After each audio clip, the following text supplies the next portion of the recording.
দর্শক আমরা দেখাচ্ছি, আপনারা জানেন যে হানিফ পাগলা মোড়ে নবী পাক সাল্লাল্লাহু আলাইহি ওয়াসাল্লামকে নিয়ে কুটুক্তি করায় দুজনকে গ্রেফতার করেছেন। সেই গ্রেফতারের সুবাদে কিন্তু লালমিয়ার যে সদর থানা আছে, সেই সদর থানায় এখন এখানকার যারা মুসল্লি আছেন তারা সেটা দেখাচ্ছি।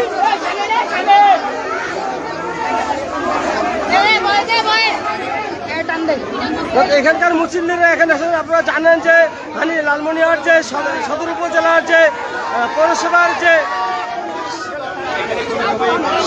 7 নং ওয়ার্ডের যে সংলগ্ন যে হানিফ পাগলা মোড়, সেখানে কিন্তু নবী পাক সাল্লাল্লাহু আলাইহি সাল্লামকে নিয়ে যে কুটুক্তি করা হয়েছে, তারই প্রেক্ষিতে কিন্তু এখন লালমিয়া সদর থানায় যারা এখানে আছেন মুসল্লিরা তার সঠিক বিচার চাচ্ছেন, তাকে কিন্তু গ্রেপ্তার করা হয়েছে। ইতিমধ্যে কিন্তু লালমিয়ার সদর থানার যে অবস্থান আমরা সরাসরি দেখাচ্ছি আপনাদেরকে।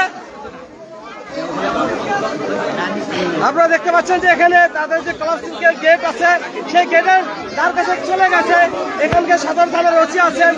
আমরা জানবো তাদের মুহূর্তগুলো, আসলে মুহূর্তটা কি। দেখি ভাই, আমাদের যদি সাইড দাও।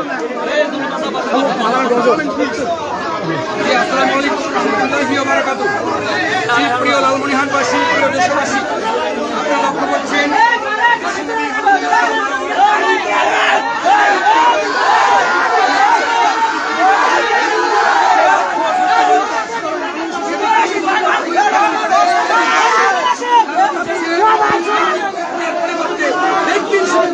শাস্তি হতে হবে এবং এই শাস্তির মধ্যে দিয়ে